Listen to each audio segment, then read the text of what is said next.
Saya mau membicarakan tentang perbedaan serangan panik atau serangan jantung. Jadi banyak di antara teman-teman mungkin khawatir bagaimana membedakan serangan panik dan serangan jantung. Memang saran kita sebagai dokter jiwa juga ketika pertama kali teman-teman mengalami serangan panik yang berupa nyeri tajam dan menusuk di tengah dada seperti kayak orang yang mengalami GERD naik panas seperti itu, tetap harus dikonfirmasi dengan EKG. Jadi teman-teman harus ke IGD dan mendapatkan EKG. Pemeriksaan tiroid juga biasanya disarankan untuk kasus-kasus serangan panik awal. Walaupun mungkin kalau kalian lihat teman-teman bisa membedakan antara serangan panik dan serangan jantung. Contohnya misalnya kalau serangan jantung biasanya timbulnya itu saat aktivitas berat, aktivitas fisik berat. Seperti saat berolahraga, kemudian juga mengalami aktivitas yang membuat jantungnya berdebar-debar gitu ya. Sedangkan kalau serangan panik itu timbulnya mendadak. Biasanya ketika dalam kondisi lagi ngobrol sama teman-teman juga suka demikian.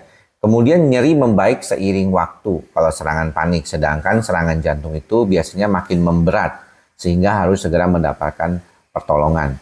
Detak jantungnya cepat ya, yang disebut takikardi. Sedangkan terkadang kalau serangan jantung itu detak jantungnya itu malah tidak teratur ya, dan ada nyeri menjalar ke bagian-bagian lainnya ya. Ini juga perlu diperhatikan. Ada sulit bernapas pada serangan panik. Kalau serangan jantung sesak napas. Ini mirip-mirip nih. Gemetar dan berkeringat mungkin mirip-mirip. Makanya teman-teman kan kadang-kadang khawatir ya. Ini bedanya saya itu serangan cemas atau serangan jantung.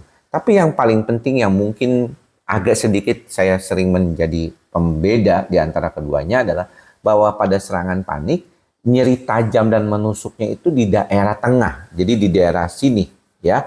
Sedangkan kalau serangan jantung itu biasanya tuh rasanya seperti tertekan. Kita pernah mengumpamakannya seperti digodam gitu, dipukul bup gitu ya. Dan nyerinya tuh seperti diremes gitu, di dada tuh diremes gitu. Dan ini yang paling penting untuk diperhatikan sama teman-teman.